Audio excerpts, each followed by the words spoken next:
Hair care ৰেচিপিটো বনাবলৈ মই লৈছোঁ অলপমান তিল, ফ্লেক্সিড আৰু অলপ মিঠি গুটি।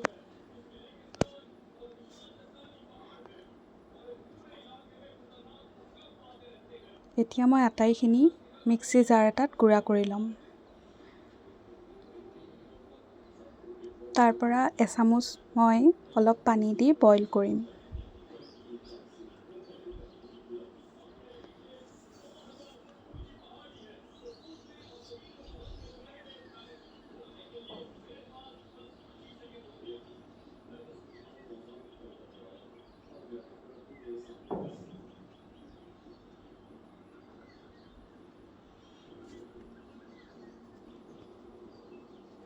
গোটেইখিনি ভালকৈ বইল আহাৰলৈকে আৰু গোটেই মিক্সাৰখিনিৰ যাতে গোটেই গুণাগুণখিনি পানীখিনিত আহি যায় তেতিয়ালৈকে মই সেইখিনি বইল কৰিম।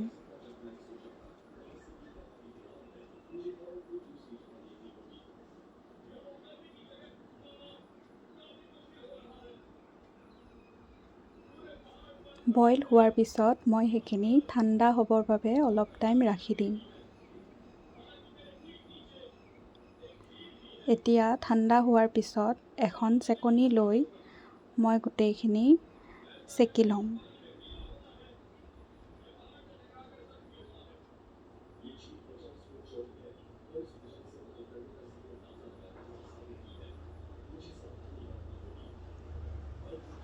গোটেইখিনি চেকি উঠি এটা স্প্ৰে বটলত মই গোটেইখিনি ভৰাই ল'ম।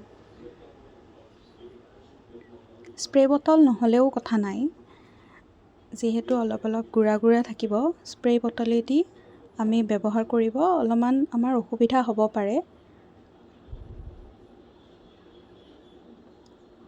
এতিয়া আমাৰ তৈয়াৰ হৈ গ'ল হেয়াৰ কেয়াৰ ৰেচিপিটো। এইটো এতিয়া ব্যৱহাৰ কৰিব পাৰে। 1 ঘণ্টামান সময় মূৰত লগাই লৈ ঠাণ্ডা পানীৰে মূৰটো ধুই দিলেই হৈ যাব।